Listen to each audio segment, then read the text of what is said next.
The wind rolled low across the plains, carrying dust memory and the kind of silence that only the Old West could keep. Luke Bennett guided his horse along the narrow trail toward home, the sky above him darkening into bruised shades of violet and gold. To the world, he was a wealthy rancher, respected, feared, envied, but wealth had never filled the empty chair by his fire, nor quieted the ache that followed him every night. He was just past the bend in the road when a voice stopped him, soft, urgent, afraid. A young woman stood at the edge of the trail, her dress worn thin, her eyes burning with a fear that had nothing to do with poverty. She stepped closer, lowering her voice as if the land itself were listening. "Don't go home tonight." The word struck deeper than any threat. Luke felt it then, an unease crawling up his spine, a sense that something had already shifted beyond his control. He didn't know who she was. He didn't know why she cared. But he knew one thing for certain. If he ignored her warning, the night would change everything. Before we continue this story, take a moment to tell me where you're listening from and what time it is there right now. I love reading your comments. And if you enjoy emotional, dramatic Wild West stories like this one, don't forget to subscribe so you won't miss what happens next. Luke Bennett had never been a man who listened to warnings. He listened to land, how the soil spoke beneath his boots. He listened to cattle, how their lowing changed before a storm. He listened to silence because silence had been his closest companion for over a decade. But people lied, or begged, or spoke when fear made them foolish. That was what he told himself as he sat his horse in the gathering dark, the girl's words still echoing in his ears. "Don't go home tonight." He studied her more closely now. She couldn't have been more than 20, maybe younger. Her dress was patched so many times it had lost its original color. Dust clung to her shoes as if she'd walked miles without rest. But it was her eyes that unsettled him, not wild, not pleading, but fixed with the steady terror of someone who had already seen what was coming. "Who are you?" Luke asked. She hesitated, glancing toward the hills behind her. The way her shoulders tensed told him she expected someone to step out of the darkness at any moment. "My name doesn't matter," she said softly. "Only what I know." Luke almost smiled at that. "Almost. Then you know I don't take advice from strangers," he replied, "especially ones who don't explain themselves." The girl swallowed. "If I explain, you won't believe me." That much Luke thought was probably true. He could feel the weight of his ranch pulling at him, habit, routine, the long ride he had taken every night since Margaret died. Home was quiet, predictable, safe, and yet something about the air felt wrong, too still. Luke glanced toward the trail that led to his ranch. In his mind, he saw the familiar outline of the house, the lamplight waiting the old chair by the fire. He also saw another image, uninvited and sharp, Margaret's face on the morning she never woke up. Peaceful, final, untouchable. "I'm not asking you to trust me forever," the girl said, her voice trembling now. "Just tonight." Luke dismounted slowly. His boots hit the ground with a weight that surprised him. He hadn't planned on stopping. He hadn't planned on anything except riding home and letting the night pass like all the others. Why, he asked. Her lips parted, but no words came out. Fear closed her throat. Then she shook her head. "I can't say it here." Luke exhaled through his nose. "You expect me to ride off into the dark with you? That's not how men my age survive." A flicker of something crossed her face. Resignation, maybe. Or shame. "Then stay somewhere else," she whispered. "Anywhere but your ranch." The simplicity of it struck him harder than any elaborate lie could have. Anywhere but home. Luke glanced again toward the hills. The sky had darkened fully now, stars beginning to prick through the black. Night in this country wasn't gentle. It swallowed men whole. He should have laughed, should have tipped his hat and left her standing there with her fear. Instead he asked, "Who's looking for you?" Her eyes widened just enough to answer him. That was when Luke made a decision that would ripple through every remaining year of his life. "There's an old line shack west of here," he said at last. "Dry roof. Lock on the door. You can stay there until morning." Relief washed over her face so suddenly it hurt to see. "Thank you," she breathed. "But I'm not saying I believe you," Luke added. "And come daylight, you'll tell me everything." She nodded quickly. "I will."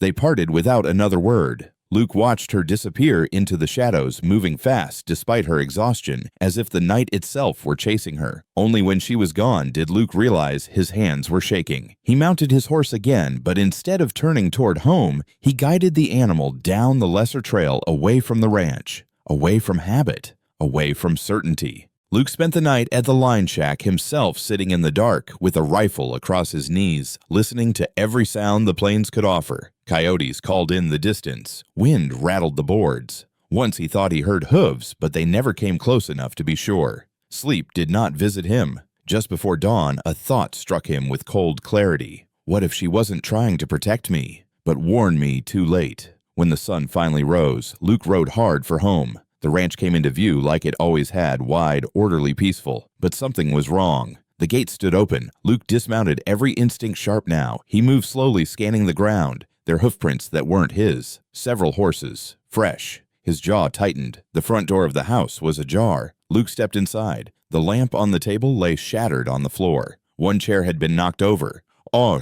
Drawers stood open, their contents scattered like the remains of a careless search. But nothing had been taken. No silver, no papers, no weapons. That was worse. Whoever had come hadn't been stealing. They had been looking.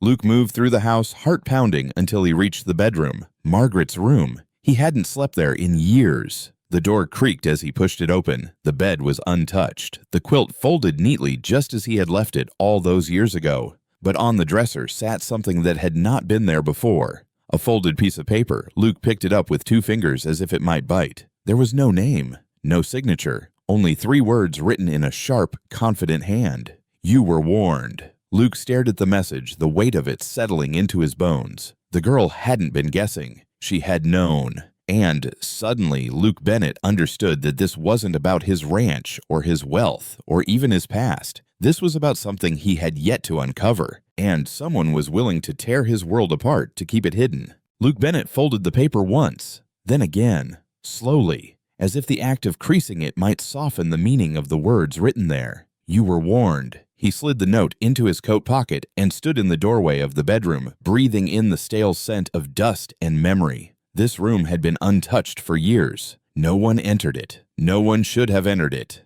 Yet someone had. Someone who knew exactly where to leave a message that would reach him deepest. Luke turned away before the weight of Margaret's absence could take hold. He stepped back into the daylight, mounted his horse, and rode not toward town, but west, toward the old line shack where he had sent the girl. The ride felt longer than it should have. Every sound carried too far. Every shadow seemed to shift when he wasn't looking straight at it. Luke realized something else then, something that tightened his chest more than fear. He was angry, not at the men who had trespassed, not even at the threat itself. He was angry because the girl had been right. The line shack came into view just as the sun climbed higher. Luke dismounted and approached carefully, hand resting near his revolver. The door was closed. He knocked once. No answer. Miss, he called. It's me. Still nothing.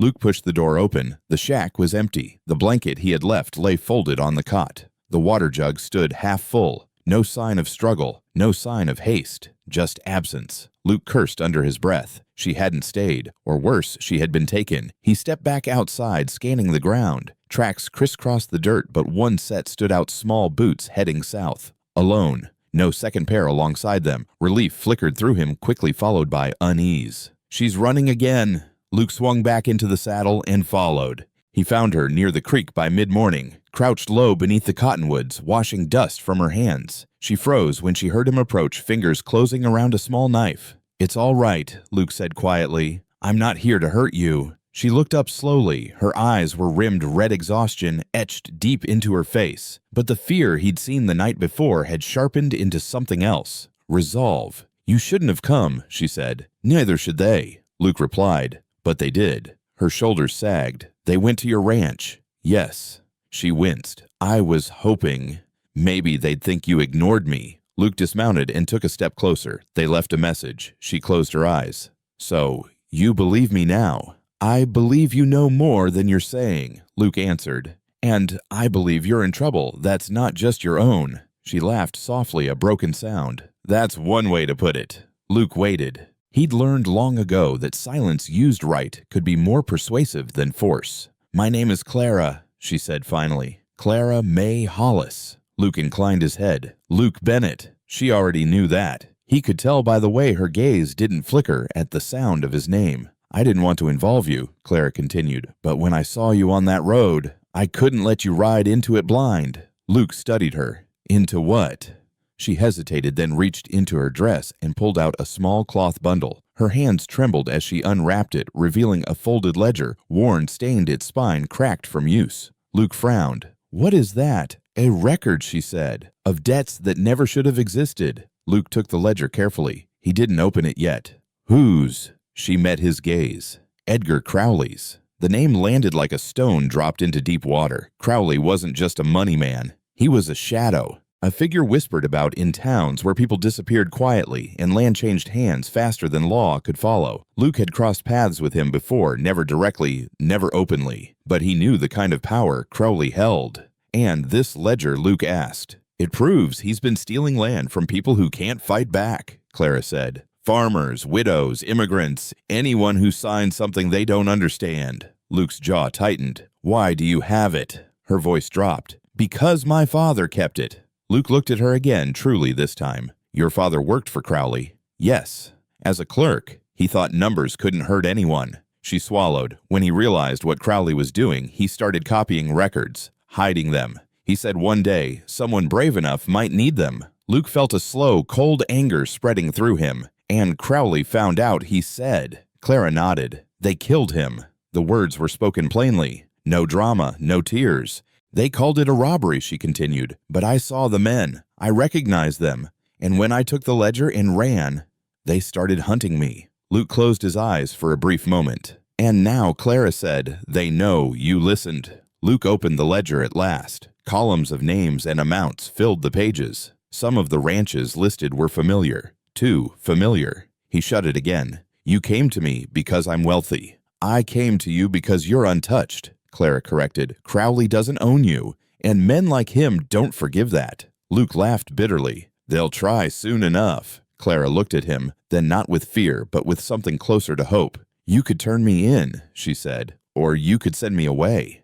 "And let Crowley bury this?" Luke asked. Silence settled between them. "You already lost your wife," Clara said softly. "You don't owe the world anything." Luke's eyes darkened. "That's where you're wrong." He thought of Margaret, of her belief that land was a trust, not a prize, of how she'd insisted they feed strangers, help neighbors stand when standing was costly. He thought of the note on his dresser. "You were warned." Luke handed the ledger back to Clara. "You'll stay on my ranch," he said. "Under my roof." Her breath caught. "That would put you in danger." Luke's voice hardened. "That danger is already here." From the ridge above them, a figure on horseback appeared. Then another. Clara's face drained of color. "They found us," she whispered. Luke followed her gaze, hand drifting toward his revolver. Then he said calmly, "It's time they learned something about me." Luke Bennett did not draw his gun.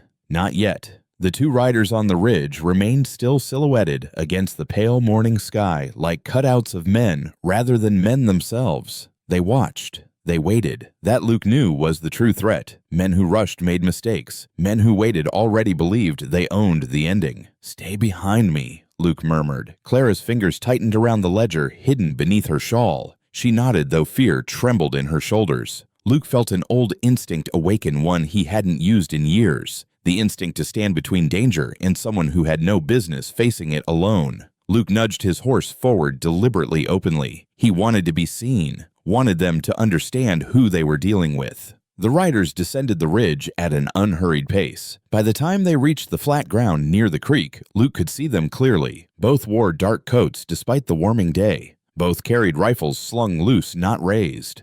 Confidence, not caution. Well, now one of them called. "If it isn't Luke Bennett himself." Luke inclined his head. "Gentlemen." The other rider smiled thinly. "Mr. Crowley sends his regards." Clara flinched. Luke felt the smile fade from his own face. "If Edgar Crowley wants to speak to me, he knows where to find me." "That's so," the first man said. "He figured you might prefer a message instead." The man's gaze drifted past Luke to Clara. "There's a girl missing," he continued casually. "Thought you might have seen her." Luke didn't move. "Lots of girls pass through these lands. Not this one." The man's eyes sharpened. "She carries something that doesn't belong to her." Luke's jaw set. "You'll have to be clearer." The second rider shifted in his saddle hand, brushing his rifle. "Don't play dumb, Mr. Bennett. Crowley doesn't like games." Luke's voice dropped. "And I don't like men who trespass." The silence that followed was heavy charged. Finally, the first man laughed. "We're not here for trouble. Just business." Luke glanced at Clara, then back at the men. "Then take your business elsewhere." Their smiles vanished. "You're making this difficult," the man said. "That girl's already dead if she steps foot in town. You shelter her, you become part of her debt." Luke felt a slow heat rise in his chest. "She's not for sale." The man tilted his head. "Everything is." Luke's hand moved not to his gun, but to the reins. He turned his horse slightly, angling his body to block Clara from view. "Tell Crowley," Luke said evenly, "that if he wants something from me, he can come himself." The riders exchanged a glance. "We'll tell him," the second man said. "But don't say we didn't warn you. Warnings again." They turned their horses and rode off their hooves, kicking dust into the air like a final insult. Luke waited until they were gone before exhaling. Clara sagged. "You shouldn't have done that." Luke looked at her. Too late now. They rode hard back to the ranch, neither speaking. Luke's mind raced not with fear but with calculation. Crowley would not back down. Men like him never did. But Luke had something Crowley did not expect. Time. By the time they reached the ranch, Luke had made another decision, one just as dangerous as the first. He dismounted and gestured toward the house. "You'll stay inside," he told Clara. "Walter will look after you." Walter Finch, the ranch's aging foreman, emerged from the barn with a wary look. His eyes widened when he saw Clara. "Luke," Walter said quietly. "Who's this someone who needs protection?" Luke replied. "And someone who's not leaving." Walter studied Clara for a long moment, then nodded. "I'll prepare the back room." As Clara followed Walter inside, Luke turned toward the office. He locked the door behind him and pulled open a drawer he hadn't touched in years. Inside lay old papers, deeds, letters, and beneath them a revolver wrapped in cloth. Luke sat at the desk, staring at the weapon. Margaret's voice echoed in his memory, gentle, firm. "If you ever draw that gun again, Luke, make sure it's for something that matters." Luke picked up the revolver. "This matters," he whispered. Clara sat alone in the back room as the day passed slowly. The walls felt too close. Every sound made her flinch. She wondered if she'd made a terrible mistake trusting a man she barely knew. Just before dusk, Luke returned. "They'll come tonight," he said simply. Clara's breath caught. "How do you know?" "Because Crowley doesn't wait once he's challenged." Luke met her gaze. "I need you to do exactly as I say." She nodded. "Anything." Luke hesitated. "There may come a moment when you have to choose between saving yourself and standing your ground." Her voice shook. "I've been running my whole life." Luke gave a slow nod. "Then it's time you stopped." Night fell heavy and thick. The ranch lay quiet, but Luke felt the tension humming through the land. He extinguished the lamps, leaving the house dark. Outside, the wind picked up, carrying with it the distant sound of hooves. 1, 2, 3, more. Luke counted silently. At least 6 riders this time. He positioned himself near the front window, revolver in hand. The sound of hooves stopped. A voice called out from the darkness. "Calm, confident." "Luke Bennett," the voice said. "You have something that belongs to Edgar Crowley." Luke stepped forward, heart pounding. "You'll have to be more specific," he replied. A pause. Then a match flared briefly, illuminating the face of a man Luke recognized at once. Crowley's lieutenant. "You're not the kind of man who dies for a stranger," the man said. "Don't make tonight your legacy." Luke felt Clara's presence behind him. Her fear was palpable, but so was her trust. Luke raised his voice. "My legacy isn't yours to decide." Silence stretched. Then the lieutenant spoke again, colder this time. "Burn it," he said. Flames erupted at the edge of the ranch. Luke's blood ran cold. Fire moved faster than men. It crawled along the dry grass at the edge of Luke Bennett's ranch like a living thing, hungry and certain. The night flared orange shadows leaping across the land that Luke had spent a lifetime shaping with his hands and his will. "Back," Luke ordered quietly. "Stay low." Clara obeyed without question, retreating into the darkness of the hall. Her heart hammered so loudly she feared the men outside might hear it. Luke stepped onto the porch, revolver steady in his grip. Heat licked his face already. The flames hadn't reached the house yet, but they would soon. Crowley's men knew the land well enough to choose their moment. Wind, dry brush, fear. They had planned this. "Last chance," Bennett, the lieutenant, called from beyond the fire line. "Hand her over. Hand over the book." "We ride away." "You keep breathing." Luke's gaze swept the yard. Horses tied loose near the corral stamped and snorted, sensing danger. The barn roof caught first flames, climbing the old beams with a roar that sounded like anger given voice. Luke didn't answer. Instead, he raised the revolver and fired not at a man but at the ground near the riders. The shot cracked the night open. The message was clear. "You will not take what is under my roof." Gunfire answered him. A bullet shattered the porch railing inches from Luke's hand. He ducked back as splinters flew. "Walter," Luke shouted. The old foreman's voice came from the rear of the house. "I'm here. Get the horses loose and ride for town. Now."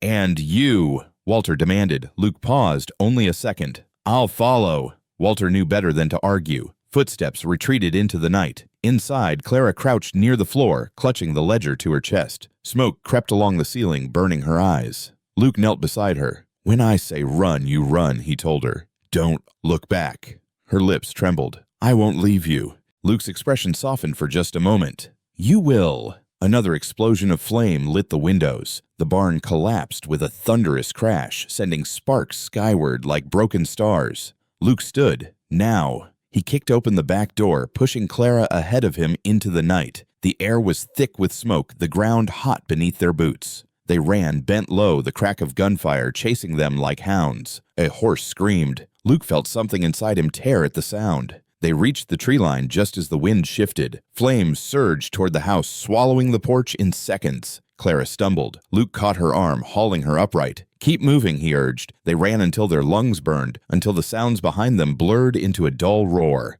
Only when the fire was a distant glow did Luke slow. They collapsed beneath a stand of cottonwoods, gasping. Clara looked back, eyes wide and shining. "Your home." Luke followed her gaze. "My home," he said quietly, "was already burning long before tonight." They hid until dawn. When the first light crept over the horizon, Luke rose stiffly. His clothes were scorched, his face blackened with soot, but his eyes were clear. "We'll go to town," he said. "Crowley won't expect that." Clara hesitated. "The sheriff, I know," Luke replied. "But secrets don't stay buried forever." The ride was slow. Smoke still rose behind them, marking the place where Luke Bennett's ranch had stood. By the time they reached town, word had already spread. People stared. Whispers followed them like shadows. "Fire at Bennett," someone murmured. "They say he drew first." The sheriff's office door stood open. Sheriff Calvin Moore looked up as they entered. His face registered surprise, then something else Luke didn't like. Calculation. "Well," Moore said, leaning back in his chair. "Didn't expect to see you this morning, Luke." "Neither did Crowley," Luke replied. "That's the point." Moore's eyes slid to Clara. "And who's this someone under my protection?" Moore snorted. "That's a costly habit." Luke stepped closer to the desk. "So is working for the wrong man." The room went still. Moore's jaw tightened. "Careful." Luke reached into his coat and placed the ledger on the desk. "This belongs to the people you're sworn to protect," he said, "and to the man who's been robbing them blind." Moore stared at the book, then looked away. "You don't understand how things work here," he said quietly. Luke leaned in. "Then explain it to me." Moore stood abruptly, chair scraping. "This conversation never happened." He shoved the ledger back toward Luke. "Take the girl and leave town." Clara felt the last of her hope drain away. Luke straightened slowly. "No," he said. Moore's eyes hardened. "You'll regret that." Luke turned to leave. They were halfway to the door when Moore spoke again. "By sundown," he said, "Crowley will know you came here." Luke didn't look back. "Then I'll make sure he hears something else first." Outside, the town felt different now, smaller, tighter. Men watched from doorways. Women pulled children aside. Clara clutched Luke's sleeve. "We can't fight all of them." Luke's gaze settled on the far end of the street where the telegraph office stood. "We don't have to," he said. They stepped inside. Luke approached the operator, a young man whose hands shook when he recognized him. "I need a message sent," Luke said, "to every paper within 200 miles. The operator swallowed. "About what?" Luke placed the ledger on the counter. "About fire," he said, "and about truth." As the first words began tapping out across the wire, Luke felt something he hadn't felt in years. Purpose. But outside, across the plains, Edgar Crowley was already preparing his answer, and it would not be written in ink. The telegraph key clicked like a ticking clock.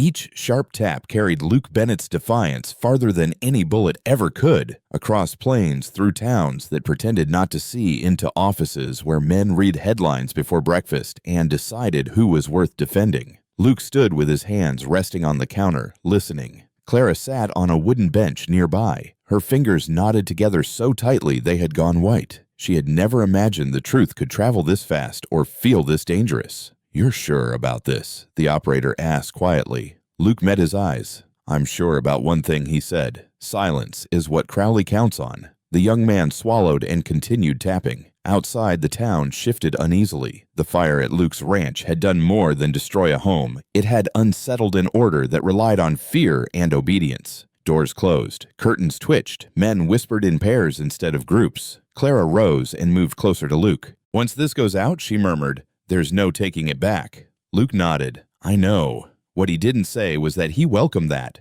For years he had lived carefully, quietly, believing that staying out of trouble was the same as doing right. Margaret had warned him, otherwise told him comfort was a temptation, not a virtue. Now, with his ranch in ashes and Crowley's eyes fully upon him, Luke finally understood what she had meant. They left the telegraph office just as the sun dipped toward afternoon. Luke scanned the street instinctively. No riders yet, no open threats. That was worse. Crowley never struck in daylight when witnesses could shape the story. He waited.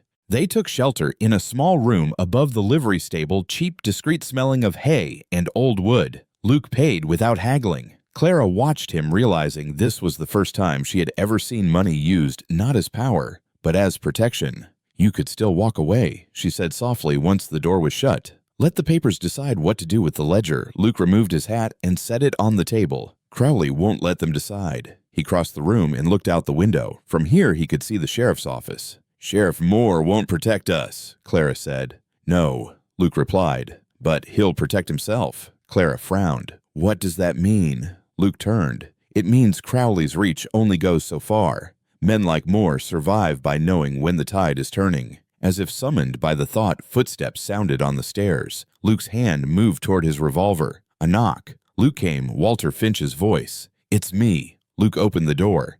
Walter stepped inside, soot still clinging to his coat, his eyes sharp and tired. "Crowley's men are spreading word," he said without preamble. "They're saying you burned your own ranch, that the girls set the fire, that you're trying to stir trouble." Clara recoiled. "That's a lie." "Truth don't matter much at first," Walter said gently. "Only repetition." Luke nodded slowly. "That's his counterattack." Walter glanced at the ledger on the table. "Papers will print what you sent. But Crowley's faster. He's already buying silence." Clara's voice shook. "Then what do we do?" Luke met her gaze. "We stop hiding." By evening, the town square had filled. It began with curiosity, then hardened into tension. Word had spread that Luke Bennett was speaking publicly. Some came to hear the truth. Others came to see him fall. Luke stepped onto the wooden platform outside the general store just as the sky darkened. Lanterns flickered to life, casting long shadows across familiar faces. Clara stood behind him, heart pounding. Luke scanned the crowd until he found what he was looking for. Edgar Crowley was not there. Of course he wasn't. But his presence lingered in the way men avoided Luke's eyes, in the way Sheriff Moore stood off to the side, arms crossed, jaw clenched. Luke cleared his throat. "I won't speak long," he began. "I've never been much for speeches." A ripple of uneasy laughter moved through the crowd. "You all know my ranch burned last night," Luke continued. "You've heard why. Now I'm telling you the truth." He lifted the ledger. "This book holds names, dates, amounts, proof of land stolen through debt that was never fair." Murmurs erupted. Clara watched faces change, recognition dawning in some fear in others. "My ranch burned because this book exists," Luke said, "and because a young woman had the courage to carry it." A man shouted, "Why should we believe you?" Luke didn't hesitate. "Because Crowley never came himself. He sent fire instead." That landed. Luke turned toward Sheriff Moore. "And because the law hasn't stopped him." All eyes shifted. Moore's face darkened. "That's enough." Luke's voice sharpened. "Is it?" Moore stepped forward. "This gathering isn't authorized." Luke raised the ledger higher. "Neither is theft." The crowd stirred, anger simmering now. Then a new sound cut through the night. Hooves. Fast. Too many. Clara felt the blood drain from her face. From the far end of the street, riders appeared 6, then 8, then more. They rode hard, not bothering to hide. Crowley's men. Panic rippled through the crowd. People scattered, shouting, grabbing children, overturning crates. Luke didn't move. The riders stopped just short of the platform. At their center rode a tall man with silver at his temples and a calm, dangerous smile. Edgar Crowley himself. "Well done, Mr. Bennett," Crowley said, his voice carrying easily. "You've caused quite a stir." Luke met his gaze. "You burned my home." Crowley shrugged lightly. "You burned your own peace." He glanced at Clara. "And you," he said, amused. "You could have disappeared quietly." Clara stepped forward before Luke could stop her. "People deserve to know what you've done." Crowley smiled wider. "People deserve bread and order. Truth is optional. Luke felt the crowd holding its breath. You think papers will save you? Crowley asked. By morning, no one will remember what you said tonight. Luke answered calmly. They'll remember the fire. Crowley leaned closer. And they'll remember who died because of it. The threat hung in the air, sharp, deliberate. Luke understood then. This wasn't about land anymore. It was about breaking him publicly. Crowley straightened. Sheriff, he said. Arrest them. Moore hesitated. For one long, terrible moment, the future balanced on his silence. Then he stepped forward. Luke Bennett, Moore said, You're under arrest for inciting unrest and destruction of property. Clara gasped. Luke closed his eyes briefly. Crowley smiled. And somewhere beyond the town, presses were already warming ink. The iron door closed with a sound that did not echo. It settled as if the jail itself had been waiting for Luke Bennett. The cell smelled of rust, old sweat, and regret. A single lantern burned low outside the bars, its light trembling like it knew it wouldn't last. Luke sat on the narrow bench, elbows on his knees, hands loosely clasped. He did not look defeated, but something had been taken from him all the same. Across the room, Sheriff Calvin Moore stood stiffly, keys heavy at his belt. He avoided Luke's eyes. You didn't have to do this, Luke said quietly. Moore's jaw tightened. You forced my hand. Luke looked up then. No, Crowley did. Moore's lips pressed into a thin line. You don't understand the balance we keep here. Luke almost laughed. Almost. Balance, he asked. My ranch burned. A girl is hunted like an animal. And you call that balance? Moore turned away. You should have stayed quiet. Luke leaned back against the wall. I did. For years. Silence filled the space between them, thick, accusing. Finally, Moore spoke again. Crowley wants the ledger. Luke met his gaze steadily. Then Crowley should have come himself. Moore hesitated. If you hand it over, things might calm down. Luke shook his head slowly. That book isn't mine to give. Moore studied him for a long moment, as if searching for a crack in his resolve. Finding none, he turned and walked out, the keys clinking like a final judgment. The lantern flickered. Luke was alone. Clara sat on the steps outside the jail, knees drawn to her chest, staring at the door that separated her from the only man who had ever stood between her and the dark. Walter Finch stood nearby, arms crossed, his lined face carved with worry. They'll break him, Clara whispered. Walter shook his head. Not Luke. But Crowley, Walter sighed. Crowley breaks men who want something from him. Luke already lost everything. Clara hugged the ledger tighter beneath her shawl. This is my fault. Walter looked at her sharply. No, he said. This is what happens when the truth stops whispering. They fell silent as footsteps approached. A woman stepped from the shadows, middle-aged, dressed plainly, eyes sharp with curiosity and fear. I saw the fire, she said softly. I heard what Luke said. Clara looked up. Then, I know my husband's name was in that book, the woman interrupted. And I know he lost his land to Crowley 3 winters ago. Clara's breath caught. The woman glanced around nervously. You're not alone, she said. Others are talking, quietly, but they're listening.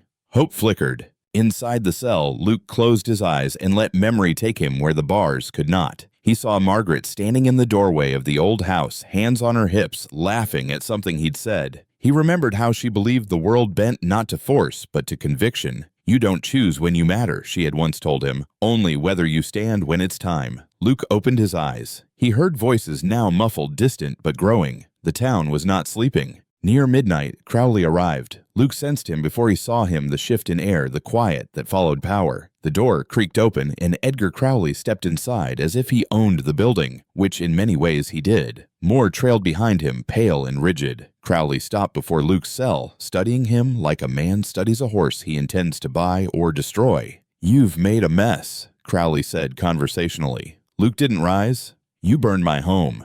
Crowley shrugged. You burned your future. Luke's eyes hardened. You underestimate how little I value it now. Crowley smiled thinly. I don't underestimate men who want to be remembered. Luke leaned forward. I want to be done. Crowley's smile faded. That's unfortunate. He nodded to Moore. Give us a moment. Moore hesitated. Crowley's gaze snapped to him. You're paid to forget what you hear. Moore unlocked the door and stepped away. Crowley moved closer to the bars. The ledger, he said softly. You give it to me, and this ends. The girl disappears quietly. You walk free tomorrow. Luke laughed, then a low, humorless sound. You think I'd trade her life for my comfort? Crowley's eyes narrowed. I think you already have. Luke shook his head. You're wrong. I traded it for the truth. Crowley's voice dropped. Truth doesn't feed widows. It doesn't keep men warm. Luke met his gaze. Neither do lies. For a moment, Crowley looked almost amused. Then his face hardened. You think the town will stand with you? He asked. They'll forget. They always do. Luke spoke calmly. They're remembering already. Crowley straightened. Then I'll remind them who holds the leash. He turned to leave, then paused. At dawn, he said over his shoulder, the girl dies. The door slammed shut. Clara woke with a start as church bells rang once. Dawn. Her heart pounded. Walter was already awake. They're coming for you, he said quietly. Clara stood. Then I won't run. Walter frowned. What? She lifted the ledger. This book isn't just proof, she said. It's a voice. Walter studied her, then nodded slowly. Then let's make it loud. In the jail cell, Luke sat upright as the first light crept through the narrow window. He didn't pray. He didn't beg. He waited. Outside, the town gathered not in fear this time, but in quiet defiance. Faces Luke had known for years now held something new. Resolve. Footsteps approached. The key turned. Luke rose. Whatever happened next, Edgar Crowley would learn a truth he had forgotten. A man with nothing left is the most dangerous man alive. The town woke differently that morning, not with the clatter of wagons or the low murmur of routine, but with a stillness so deep it felt deliberate. Doors opened slowly. Windows stayed unshuttered. People stepped into the street without speaking, as if words might disturb something fragile and newly forming. Clara stood at the edge of the square, the ledger hidden beneath her shawl, her heart beating so hard she felt certain others could hear it. Walter Finch remained close, a steady presence at her side. They're watching, Clara whispered. Walter nodded. Let them. The jailhouse door remained closed. Luke Bennett was still inside. Crowley's men lingered at the far end of the street, mounted and silent, their confidence dulled but not broken. Edgar Crowley himself stood near the general store, hands clasped behind his back, surveying the town like a man inspecting property. He did not look worried. That frightened Clara more than any threat. She drew a slow breath and stepped forward. The sound of her boots against the dirt seemed impossibly loud. A few heads turned, then more. She climbed the wooden steps of the platform Luke had stood on the night before. For a moment she froze, her courage faltering as doubt surged. What if they don't listen? Then she remembered her father hunched over a desk by lamplight, copying numbers with shaking hands. Remembered the way he had smiled at her that last morning, as if trying to memorize her face. Clara lifted her chin. My name is Clara May Hollis, she said. Her voice wavered at first, then steadied. I'm the girl Edgar Crowley wants silenced. A murmur rippled through the crowd. Crowley's head snapped up. Clara continued, This book. She held up the ledger. Contains proof of land stolen through false debt and intimidation. My father kept it. He was murdered for it. Someone gasped. Crowley stepped forward. That's enough, he called calmly.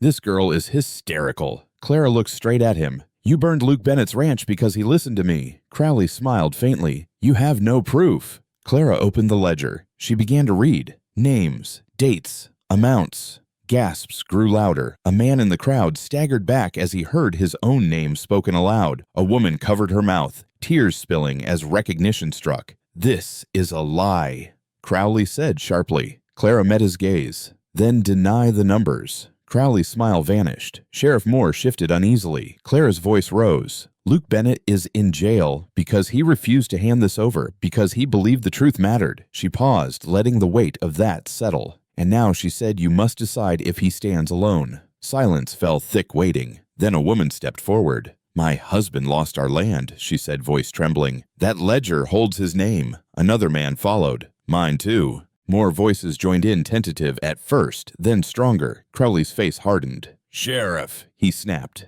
End this. Moore looked around at the crowd, at the faces he had known his entire life, at the fear giving way to something else. He did not move. Clara closed the ledger. You can kill me, she said, but you can't burn what they've already heard. Crowley's eyes flicked to his men. Take her. They spurred forward. The crowd surged instinctively, not to flee, but to block them. Luke heard the noise from his cell. He stood gripping the bars, heart pounding, as voices rose outside, angry now, defiant. He heard Clara's voice, strong and clear. For the first time since Margaret's death, Luke felt something break open inside him. Hope. The jailhouse door burst open. Sheriff Moore entered breathless. You're free, he said quietly. For now. Luke stared at him. Why? Moore swallowed. Because I can't arrest the whole town. Luke stepped into the light. Outside, chaos hovered on the edge of violence. Crowley's men strained against the human wall, forming between them and Clara. Faces were pale but resolute. Luke moved forward. "Crowley," he called. The crowd parted instinctively. Crowley turned slowly. "You should have stayed quiet," he said. Luke shook his head. "You should have stayed hidden." Luke stood beside Clara, placing himself between her and the riders. "This ends today," Luke said. Crowley laughed softly. "You think you've won?" Luke met his gaze. "No, I think you've lost control." Crowley's eyes flicked toward the crowd, toward the faces that no longer looked away. For the first time, uncertainty crossed his expression. A whistle sounded from the far end of town. A rider approached, hard and fast. He reined in sharply and leaned down to whisper something into Crowley's ear. Crowley stiffened. He straightened slowly, eyes burning with fury. "So," he said softly, "the papers listened after all." Luke felt a chill. Crowley smiled thinly. "Enjoy this moment," he said. "It won't last." He turned his horse and rode away, his men following reluctantly. The town exhaled as one. Clara sagged. Luke caught her arm. "You were brave," he said quietly. She looked at him, eyes shining. "So were you." But even as relief washed over them, Luke knew this was not the end. Crowley had retreated, not surrendered, and men like Edgar Crowley never forgave humiliation. They prepared vengeance. The morning after Crowley rode out of town felt falsely calm. The air carried the scent of fresh ink and old fear. Newspapers arrived by noon, passed hand to hand as if they might burn. Some pages spoke of courage and corruption. Others twisted the story until it barely resembled the truth. Luke Bennett's name appeared on every front page. Some called him a hero. Others called him an arsonist, a provocateur, a wealthy man stirring chaos to settle old grudges. Crowley's work was subtle now, and far more dangerous. Luke sat at a small table in the back room of the livery, scanning the headlines with a steady expression that hid the slow tightening in his chest. He had expected retaliation. He had not expected how quickly doubt could poison goodwill. Clara stood near the window watching people read and then look up at Luke with uncertain eyes. "They're afraid," she said quietly. Luke folded the paper. "Fear travels faster than truth." Walter Finch entered, removing his hat. "Crowley's men are paying folks to talk," he said. "Promising jobs, forgiving debts, buying stories." Luke nodded once. "He's buying memory." Clara's voice trembled. "What if it works?" Luke looked up at her. "Then we learn how much a good name weighs." That afternoon, Sheriff Moore requested a private meeting. Luke found him in the office, staring out the window like a man waiting for a verdict he already knew. "I'm stepping aside," Moore said without turning. "Temporarily." Luke studied him. "Crowley leaned on you." Moore laughed bitterly. "Crowley owns half the county on paper. And the other half?" Luke asked. Moore faced him. "He owns their silence." Luke considered this. "What about yours?" Moore hesitated. "I don't know anymore." Luke nodded. "Then you should decide quickly." Moore's eyes met his. "You think you're clean, Bennett?" Luke didn't answer. Moore continued. "You've bought land cheap before, used influence, benefited from a system you're condemning." The words struck true. Luke felt the old shame stir the compromises he had once justified as necessity, as business. "You're right," Luke said quietly. "I'm not clean." Moore's expression softened slightly. "Then Crowley will use that." Luke stood. "Then I'll face it." By evening, the town square was half empty. People avoided Luke now, not with hatred, but with uncertainty. That hurt more. Clara watched him endure it without complaint. She saw the cost settling into his shoulders. "You don't regret this," she said softly as they walked. Luke considered the question. "I regret not doing it sooner." They stopped outside the ruins of Luke's ranch. The house stood black and skeletal against the darkening sky. Clara felt a pang of guilt rise again. "I'm sorry," she whispered. Luke looked at the ruins. This place was already a monument to what I'd lost. He turned to her. "Now it's a reminder of what I chose." Clara studied him. "And if Crowley wins," Luke met her gaze, "then I lose everything that still matters." That night, Luke dreamed of Margaret. She stood in the old kitchen lamplight, warm against her hair. She looked older than he remembered, sadder. "You taught them to listen," she said. Luke stepped toward her. "I taught them to doubt." She shook her head. "Doubt is the door truth walks through." He reached for her and woke to shouting. Walter burst into the room. "Luke, you need to see this." They hurried to the street. A crowd had gathered around the telegraph office. A man stood on the steps waving a paper. "Read it," he shouted. "Read what Bennett did years ago." Luke's heart sank. The paper detailed an old land dispute one Luke had won legally but not fairly. A widow had signed away acreage she hadn't understood. Luke had known. He had taken it anyway. Clara looked at him, eyes wide, not accusing, but searching. Luke stepped forward. "That's true," he said loudly. The crowd fell silent. Luke raised his voice. "I benefited from a broken system. I won't deny it." Murmurs rippled. "But I'm here now because I won't keep doing it." A man shouted, "Too convenient." Luke nodded. "Maybe." He looked at the widow standing near the edge, face pale. "I can't undo the past," he said, "but I can give the land back." Gasps echoed. Crowley's men watching from the shadows stiffened. Luke continued, "I'll return every acre I took unfairly, starting today."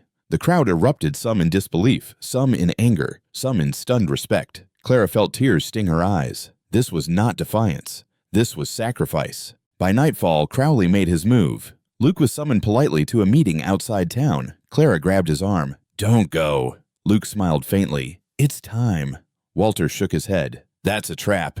Luke met his gaze. "I know." He turned to Clara. "If I don't come back," she cut him off. "You will." Luke hesitated, then pressed something into her hand. "Margaret's ring."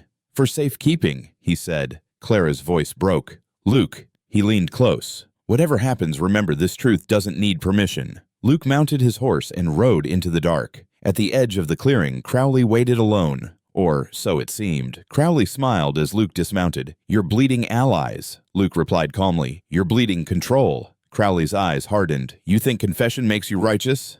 Luke shook his head. "No, it makes me free." Crowley's smile vanished. "You don't understand," Crowley said softly. "A man without reputation is nothing." Luke met his gaze. "Then you've misjudged me." From the trees came the sound of rifles being cocked. Crowley stepped back. "This ends tonight." Luke stood his ground, and in that moment the cost of truth finally came due. The clearing lay hushed beneath a thin moon-silver light, clinging to the tall grass like breath held too long. Luke Bennett stood alone at its center, the dark pressing in from every side. He counted the men by instinct. 1 behind the cottonwoods, 2 more near the ridge. At least 3 in front of him, shapes barely visible but unmistakable in their stillness. They weren't nervous. They weren't rushing. They were waiting. Edgar Crowley stepped forward, boots crunching softly on dry earth. He did not carry a rifle. He didn't need to. "You see," Crowley said calmly, "reputation brings men. Loyalty brings guns." Luke kept his hands visible loose at his sides. "You brought fire and shadows," he replied.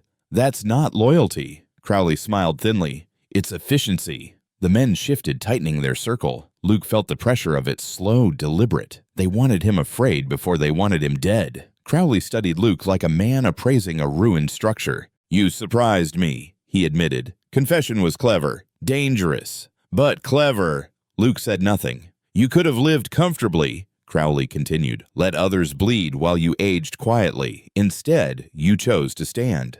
Luke lifted his chin. "Someone had to." Crowley's eyes hardened. "No, someone wanted to." Crowley circled him. "You don't get to rewrite the rules because you grew a conscience late in life." Luke finally spoke. "Rules that survive only on fear deserve to be broken." Crowley stopped directly in front of him. "Fear is what keeps the world fed." Luke met his gaze. "No, it's what starves it." For a moment, the silence was complete. Then Crowley raised one finger, a rifle cocked behind Luke. Crowley leaned close. "Here's how this ends. You kneel. You tell the town you lied. You tell them you burned your own ranch." The girl disappears quietly. Luke closed his eyes. Margaret's face rose in his mind, not as she died, but as she lived, laughing, arguing, standing firm when others bowed. Luke opened his eyes.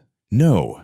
Crowley exhaled slowly, disappointed. "Then you die an example." The finger dropped. A gunshot split the night. Luke staggered not from pain, but from impact as someone slammed into him from the side. They hit the ground hard. Another shot rang out, then shouting. Luke rolled disoriented, reaching for his revolver. He glimpsed movement figures breaking from the tree line, rushing in. "Get down," someone shouted. Luke recognized the voice. Walter Finch. Gunfire erupted from both sides, now sharp flashes tearing holes in the darkness. Luke crawled, heart-pounding, lungs burning, until he found cover behind a fallen log. He raised his head just enough to see. The townspeople had come. Men and women, some armed, some not, charging into the clearing with a fury born not of violence, but of refusal. Refusal to forget. Refusal to be silent again. Crowley shouted orders, his calm shattering. This had not been part of his calculation. Luke fired once, aimed low, forcing one of Crowley's men to fall back. Another rushed forward, then stopped abruptly as someone tackled him from behind. The clearing dissolved into chaos. Luke spotted Crowley retreating toward the ridge. He pushed himself up, ignoring the pain blooming in his shoulder, and ran. Luke Walter shouted. Luke didn't stop. Crowley turned as Luke closed the distance, disbelief flashing across his face. "You're finished," Crowley snarled. Luke said nothing. He tackled Crowley, sending them both tumbling down the slope. They landed hard. Crowley gasped, the wind knocked from him. Luke loomed over him, revolver trained steadily. The sounds of the fight faded into a distant roar. Crowley laughed weakly. "You think killing me fixes this?" Luke's voice was hoarse. "No." Crowley's eyes narrowed. "Then you won't do it." Luke lowered the gun. Crowley smiled triumphant. That smile vanished when Luke reached into his coat and pulled out the ledger. "You're finished, because everyone knows now," Luke said. "Not because you die tonight." Crowley lunged. A shot rang out. Crowley collapsed, clutching his side, blood dark against his coat. Luke stared, gun still lowered. The shot hadn't come from him. Luke turned. Clara stood at the edge of the clearing, pistol shaking in her hands, face pale but resolute. "I warned you," she whispered to Crowley, or to herself, Luke couldn't tell. Crowley stared at her in disbelief, then laughed, wet broken. "You won't get away with this." Clara's voice steadied. "I already have." Boots thundered closer. Sheriff Moore emerged, breathless, flanked by townspeople. He took in the scene, the wounded Crowley, the armed crowd, the ledger in Luke's hand. Moore's shoulder sagged. "It's over," Moore said quietly. Crowley coughed, blood staining his lips. "It's never over." Moore looked at Luke. "I can't protect you anymore." Luke nodded. "I know." Moore glanced at Crowley, then back at Luke. "But I can arrest him." Crowley laughed again. "On what charge?" Luke stepped forward and placed the ledger in Moore's hands. "On all of them," Luke said. Moore closed the book slowly. Lanterns appeared at the edge of the clearing as more townsfolk arrived. The night filled with murmurs, fear giving way to something heavier. Responsibility. Clara lowered the pistol at last. Her hands trembled. Luke crossed to her. "You shouldn't have followed me." She met his eyes. "Neither should you have stood alone." For a brief moment, they stood amid the wreckage of the night, breathing the same air, sharing the same uncertainty. Crowley was lifted roughly to his feet. As he was dragged away, he leaned close enough to whisper, "You think this ends with me?" Luke watched him go. "No," Luke said softly. "It begins." The town would wake changed. But whether it would survive that change, Luke did not yet know. And, somewhere in the dark, beyond the clearing, consequences were already moving.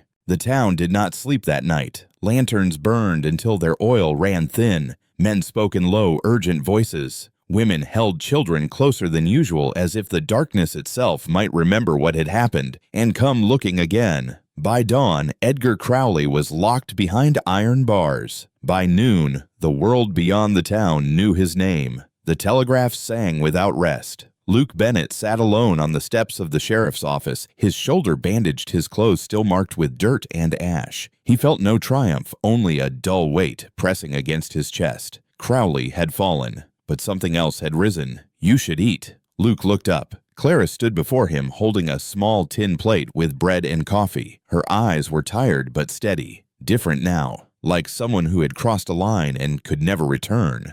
Luke accepted the plate. "Thank you." She sat beside him. For a while, neither spoke. Across the street, a reporter sketched the jailhouse. Another man asked questions too many too quickly. Names were written down, dates recorded, stories shaped. "They're turning you into something," Clara said quietly. Luke watched the man writing. "They always do. A hero," she said, "or a villain." Luke sighed. "Neither fits." By afternoon, delegations arrived from neighboring towns. Men Luke had never met shook his hand too eagerly. Others eyed him with suspicion, measuring whether he was dangerous or useful. "You've started something," one rancher said. "Crowley's arrest people are talking." Luke nodded. "Talking isn't change. It's the beginning of it," the man insisted. Luke didn't answer. Later, Sheriff Moore joined him, face drawn. "Federal marshals are coming," Moore said. "Crowley's reach was wider than I knew." Luke looked at him. "You knew enough." Moore flinched. "I did." Luke stood slowly. "Then help fix it." Moore swallowed. "I don't know how." Luke met his gaze. "Neither do I.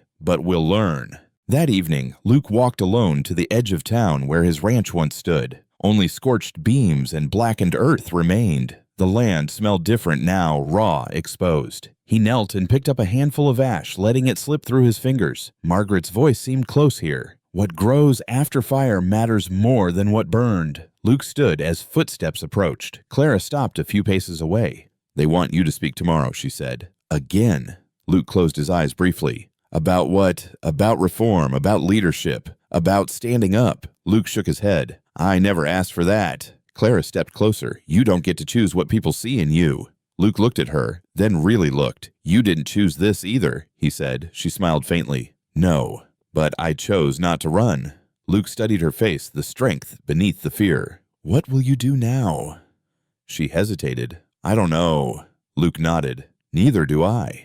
They stood together as the sun dipped low, the horizon painted with colors that felt almost cruel in their beauty. The next morning, Crowley was transferred under guard. The town gathered silently as he was led out wounded but upright, his eyes sharp with calculation even now. Crowley caught Luke's gaze. "This isn't over," Crowley said softly as he passed. "Men like me don't die quietly." Luke answered evenly. "Men like you live loudly until no one listens anymore." Crowley smiled. "Careful, Bennett. Symbols burn faster than buildings." The wagon rolled on. Luke felt the truth of Crowley's words settle into him like a warning carved into stone.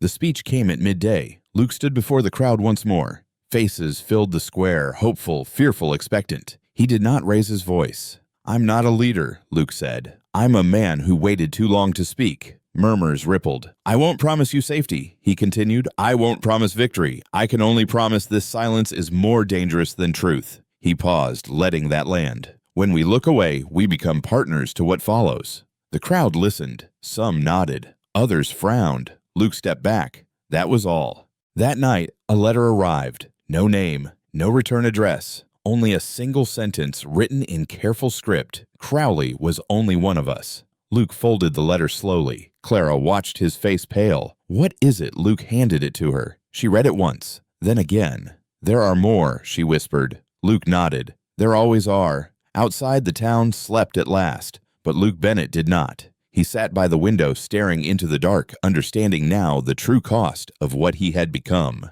Not a hero, not a savior, but a signal, and signals once lit could never be unseen. The days that followed blurred into a strange rhythm, half hope, half unease. Men came to Luke Bennett with plans, committees, petitions, proposals written in careful hands as if neat words could contain what had been unleashed. They wanted Luke's name at the top of documents, his presence at meetings, his voice lending weight to causes that had long been whispered behind closed doors. Luke listened, and each night he returned to the same quiet room above the livery, feeling more restless than before, because every step forward seemed to pull him further away from the one thing he had not yet rebuilt: peace. Clara sensed it before he said anything. "You're thinking of leaving," she said one evening as they watched the last light drain from the street below. Luke didn't deny it. "I'm thinking of what happens if I stay." She turned to face him. "And what happens?" He met her gaze. "People get hurt for standing too close to me." Clara folded her arms. "That's Crowley talking."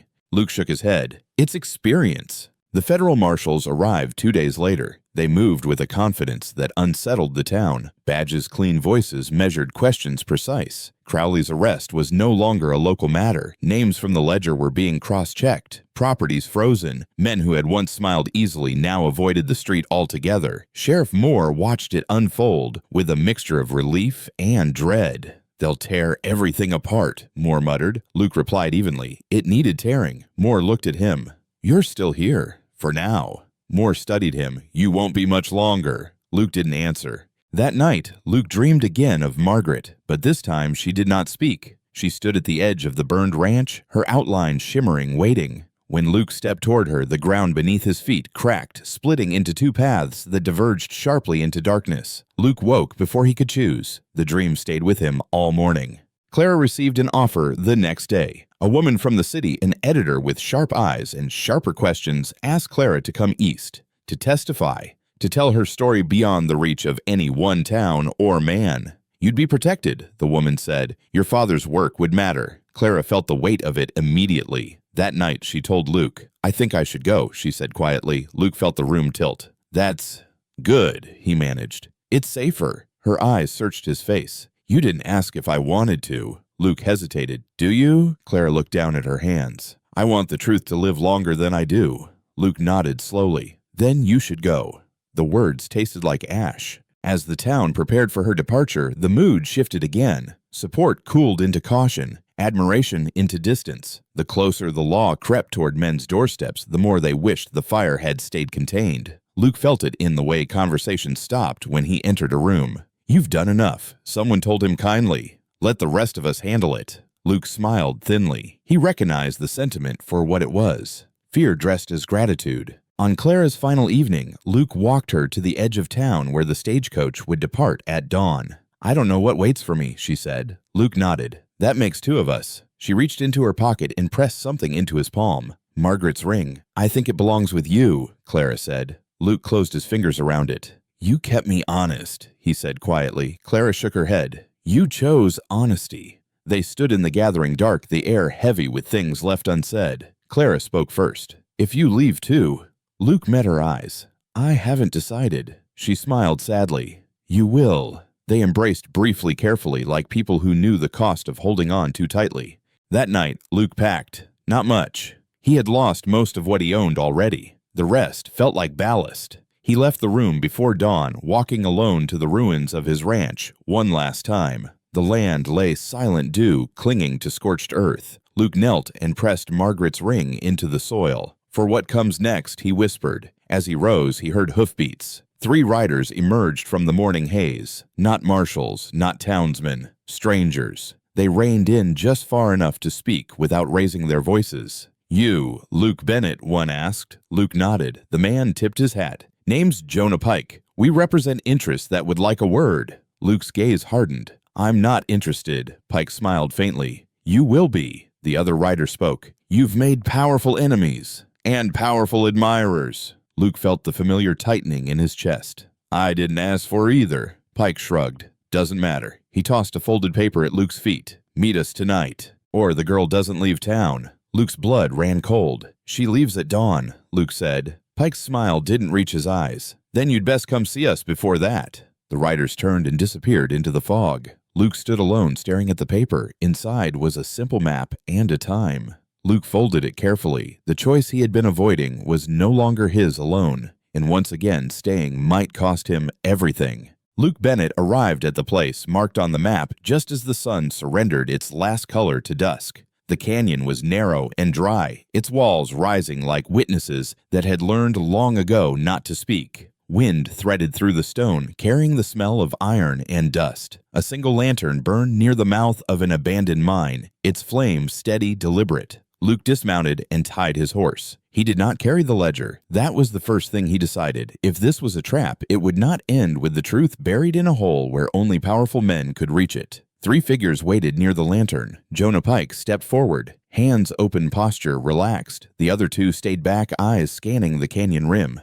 You came, Pike said pleasantly. Luke didn't return the greeting. Where is she? Pike tilted his head. Safe. For now. Luke's jaw tightened. That's not an answer. Pike smiled. It's the only one you need. Luke stepped closer. You threatened a woman who has nothing left to give you. Pike shrugged. We threatened a symbol. That's different. Luke felt the words strike deep. So this is about me, Luke said. Pike nodded. About what you represent. About the trouble you invite by existing. Luke exhaled slowly. Then finish it. Pike's smile faded slightly. You misunderstand. We don't want you dead. Luke laughed, once sharp and humorless. That makes one of us. Pike gestured toward the mine entrance. We want you redirected. They walked. Inside the mine was cool and dark lantern light, throwing long shadows across timber supports blackened with age. The air smelled of damp stone and old labor. Luke imagined the men who had once worked here, paid little, risking much forgotten quickly. They reached a widened chamber. A table stood at its center. On it lay papers, contracts, deeds, agreements written in careful legal hand. You've embarrassed a lot of people, Pike said. People who don't like daylight. Luke scanned the documents without touching them. You want me to sign away my voice. We want you to choose peace. Pike corrected, publicly, convincingly. Luke looked up, and Clara Pike met his gaze. She leaves town at dawn, untouched. Luke studied him for a long moment. "You're lying." Pike didn't flinch. "I'm negotiating." Luke felt the weight of it, then the familiar pull toward sacrifice, toward choosing the lesser wound. "Once I sign," Luke said, "I become your proof that resistance fades." Pike inclined his head. Symbols cut both ways. Luke closed his eyes briefly. Margaret's face rose in his mind. Not the gentle smile, but the one she wore when she stood her ground. "There are worse things than dying," she had once said. "Living quietly with your eyes closed is one of them." Luke opened his eyes. "You're afraid of what happens if I don't," he said. Pike's jaw tightened. "You're afraid people learn they don't need permission." Silence stretched. Pike leaned forward. "I'm afraid of chaos." Luke nodded. So was Crowley. Pike's eyes hardened. Crowley was careless. Luke stepped back from the table. "So are men who believe control lasts forever." One of the guards shifted. Pike raised a hand. "You don't have to be a martyr," he said quietly. "Just be tired." Luke almost smiled. "I am tired." Pike exhaled in relief. "But not of the truth," Luke continued. Luke reached into his coat, not for a weapon, but for Margaret's ring. He set it on the table. "This belonged to my wife," he said. "She believed people rise when someone stands." Pike watched him carefully. "What are you doing?" Luke met his gaze. "Showing you what matters to me." He stepped away from the table. "I won't sign," Luke said calmly. "And you won't touch Clara." Pike's voice sharpened. "You don't get to decide that." Luke turned toward the mine entrance. "I already did." The guards moved. Luke did not run. A gun cocked. Then another sound cut through the chamber. Hoofbeats. Fast. Urgent. Pike froze. A voice echoed from outside. "Federal marshals, drop your weapons." Chaos erupted. Shots cracked through the mine, ricocheting off stone. Luke dove behind a timber support as dust and splinters filled the air. He heard shouts, orders colliding, plans unraveling. Pike shouted, "Move!" Luke emerged into the open as figures surged past him. He caught a glimpse of Pike retreating deeper into the mine, panic cracking his composure at last. Luke ran, not away, but after him. They burst into a narrower tunnel lantern, swinging wildly. Pike stumbled, turning too late. Luke tackled him, sending them both crashing to the ground. Pike clawed at Luke's coat. "You've ruined everything," Luke pinned him, breath ragged. "No," he said. "You just lost control." Sirens of whistles echoed closer. Pike's eyes flicked toward the sound, then back to Luke, calculating. "You think this ends it?" Pike hissed. "There will always be another ledger. Another town, another man."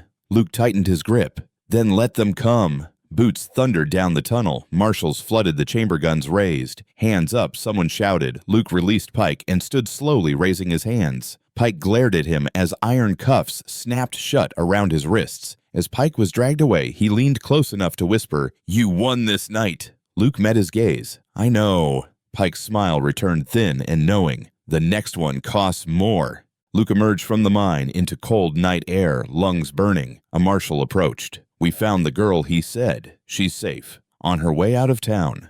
Luke closed his eyes. Relief washed through him, followed by something heavier. The marshal continued, "You'll need to come with us." Statements. Testimony. Luke nodded. "I understand." As they led him away, Luke looked back once at the canyon, at the mine, at the place where he had finally chosen who he would be when there was no shadow left to hide in. Dawn was coming, and with it consequences that could not be signed away. Dawn did not arrive all at once. It crept in quietly, pale and uncertain, touching the edges of the world as if asking permission. Luke Bennett watched it through the narrow window of the marshal's wagon wrists, aching from the iron cuffs, body sore in places that would not heal quickly. But it was not pain that occupied him. It was the silence after noise. They rode for hours before stopping. Statements were taken, questions asked, names written down with the kind of care reserved for things that might outlive the men who recorded them. Luke answered everything plainly. He did not dramatize. He did not defend himself. Truth he had learned needed no ornament. By midday, the marshals removed the cuffs. "You're not under arrest," one of them said. "Not anymore." Luke nodded. "Then why does it feel like a sentence?" The marshal regarded him thoughtfully. "Because you don't get to walk away from what you started." Luke accepted that. When he returned to town, it felt smaller, not diminished, but exposed. The square was quiet. The platform stood empty. People watched from doorways, eyes lingering on Luke with a mixture of gratitude and unease. He recognized the look. It was the look people gave men who had forced them to see themselves clearly. Clara was gone. He had known she would be. Still, the absence settled into him like a bruise he hadn't noticed forming. Walter Finch found him near the ruins of the ranch, standing where the house once rose. "She left before sunrise," Walter said gently. "Left a note." Luke took the folded paper hand steady. "I will tell the truth wherever they ask me to speak it. I learned how from you. Clara." Luke folded the note carefully and placed it in his pocket. Walter watched him. "You did right by her." Luke stared at the blackened earth. "I hope that's enough." Walter hesitated. "People are asking what you'll do now." Luke gave a small, weary smile. "So am I." Rebuilding began without ceremony. No speeches, no banners, just hammers striking wood nails driven straight and true. Neighbors arrived quietly, offering labor without asking permission. Men who had once avoided Luke now worked beside him in silence. It wasn't forgiveness. It was acknowledgement. Luke accepted it without comment. Each night, he slept beneath the open sky stars, indifferent to the shape of human justice. He dreamed less of Margaret now, and when he did, she no longer stood at a distance. She walked beside him. The letter arrived on the 7th day. It bore no seal, no mark of origin. Inside were 2 lines. Crowley talked. So did Pike. Luke closed his eyes. The storm had not ended. It had spread. Federal agents returned before the week was out. Warrants were issued. Accounts frozen. Names surfaced, some expected, others not. The town held its breath as men were taken quietly in the night. Luke watched from a distance, understanding now the truth of Crowley's warning. Symbols burn fast, but the fire they start travels farther than anyone intends. Sheriff Moore resigned the next morning. He left town without looking back. On the 10th night, Luke sat alone near the edge of the rebuilt frame, staring into the fire he had lit for warmth. Sparks rose and vanished into the dark. Footsteps approached. Luke didn't turn. "I hoped you'd still be here," a voice said. Luke recognized it instantly. He stood. Clara stepped into the firelight, travel-worn but upright, her eyes brighter than he remembered. "You came back," he said. "Only for a moment," she replied. They wanted one more statement. In person. Luke nodded, and then Clara looked around at the half-built house, at the quiet town beyond it. Then, "I leave again." Luke felt the familiar ache, but it no longer ruled him. "I won't ask you to stay," he said. Clara smiled sadly. "Good." They sat by the fire, sharing the quiet. "You changed them," Clara said at last. Luke shook his head. "They changed themselves." She studied him. "And you?" Luke considered the question. "I learned that doing right doesn't mean being done," he said.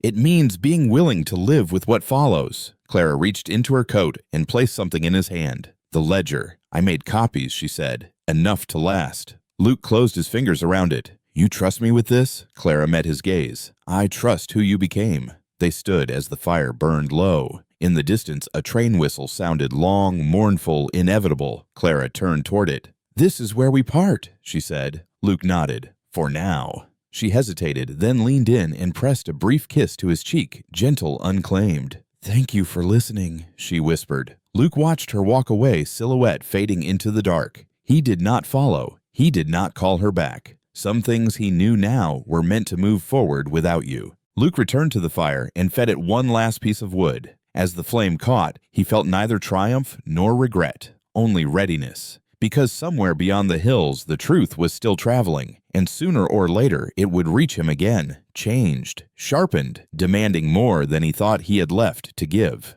Luke Bennett sat alone, staring into the fire, understanding at last. This story would not end with him. It would begin with those who listened. The house took shape slowly, not as it once was, but as it needed to be. Luke Bennett worked without urgency now. He measured twice cut once and allowed mistakes to remain when they taught him something worth remembering. The rebuilt ranch did not stand as tall nor stretch as wide, but it felt truer, like a man who had shed the armor he no longer needed. Winter came early that year. Frost settled into the land at dawn, silvering the fields. Luke rose before the sun each morning, lit the fire, and brewed coffee, strong enough to bite back. He worked until his hands ached and welcomed the ache as proof he was still here. Letters arrived from time to time, from cities he had never visited, from towns that had heard his name spoken softly, carefully. Some thanked him. Others asked for help. A few accused him of stirring trouble that should have stayed buried. Luke read every one. He answered none. Not because he didn't care, but because he had learned something vital. Listening was not the same as leading, and he had never sought to be followed. One afternoon, as snow clouds gathered low on the horizon, a rider appeared at the edge of the property. Luke watched from the porch, hand resting loosely on the railing. The rider dismounted slowly, not a marshal, not a messenger, just a man with a travel-worn coat and a hesitant posture. "Mr. Bennett," the man called. Luke nodded. "That's me." The man removed his hat. "My name's Aaron Cole, my wife. She lost her land to Crowley. We read what happened here." Luke waited. "They're reopening her case," the man continued, "because of the ledger, because someone spoke." Luke felt the familiar weight settle in his chest. Not pride, not regret. Recognition. "You didn't owe us anything," Aaron said. "But you stood anyway." Luke considered the man before him. "Your wife, does she want the land back?" Aaron smiled faintly. "She wants to choose what happens to it." Luke nodded. "That matters." Aaron hesitated, then extended his hand. Luke shook it. That was all. As winter deepened, Luke found himself thinking less of what he had lost and more of what he had been given. Not Clara, not the land, but clarity. There were nights he still woke before dawn, listening to the wind press against the walls, half expecting the world to demand something new from him. Sometimes it did. Most times it didn't. And he learned to live with that too. Spring came quietly. Grass pushed through thawing soil. Birds returned cautious, at first, then bold. Luke planted a small garden behind the house, not because he needed it, but because it reminded him that growth did not announce itself. On the morning, the first shoots broke through a familiar sound carried across the land. A wagon. Luke stepped onto the porch. "Oh, monsieur." Clara stood below, reins in hand, travel dust clinging to her hem. She looked thinner, stronger. For a moment, neither spoke. Then Luke smiled. "You came back." Clara returned the smile softer. Just passing through, Luke descended the steps. "That's how it always starts." She laughed quietly. They walked together toward the fence line, the land stretching wide and open before them. "I told the truth," Clara said, "in rooms that didn't want to hear it, in papers that tried to soften it. I didn't let them." Luke nodded. "I never doubted you would." She looked at him, then really looked. "You stayed." Luke shrugged. Someone had to tend what was left. Clara's gaze lingered on the house, the land, the man he had become. "I don't know how long I'll keep moving," she said. Luke met her eyes. "You don't have to decide today." They stood in the quiet, not bound by promises, not rushed by fear. At last, Clara reached into her coat and withdrew a folded page. "I wrote something," she said, "in case I didn't get the chance." Luke took it carefully. "I'll read it later," he said. She smiled. "That's why I gave it to you." They embraced longer, this time steadier. When she rode away, Luke watched until the horizon swallowed her shape. He did not feel abandoned. He felt complete. That evening, Luke lit a fire and sat alone, the letter unopened in his pocket. He stared into the flames, remembering a night long ago when a frightened girl had stepped from the shadows and whispered a warning he almost ignored. "Don't go home tonight." Luke understood now. She hadn't saved his life. She had changed it. And as the fire burned low, Luke Bennett knew the truth of who he was, not the wealthy rancher, not the symbol, not the man in the papers. Just a man who had listened when it mattered, and had chosen at last to stand. Sometimes the most powerful moments in life arrive quietly, through a whisper, a warning, or a choice we almost ignore. Luke Bennett's story reminds us that doing the right thing doesn't always look brave at first. Often it looks inconvenient, risky, lonely. But when we listen, truly listen to those who have no voice, we discover something essential about ourselves. Integrity is not about being perfect. It's about being willing to face the truth, even when it costs us comfort, reputation, or certainty. Luke didn't change the world by force. He changed it by refusing to look away. And maybe that's the lesson worth carrying forward. You don't need to be powerful to make a difference. You only need to care enough to stand. If this story moved you, I'd love to hear your thoughts. What moment stayed with you the most? Have you ever faced a choice where listening changed everything? Please leave a comment and share your reflections. And if you enjoy emotional, meaningful stories from the Wild West that linger long after the fire fades, don't forget to subscribe. There are many more stories waiting to be told.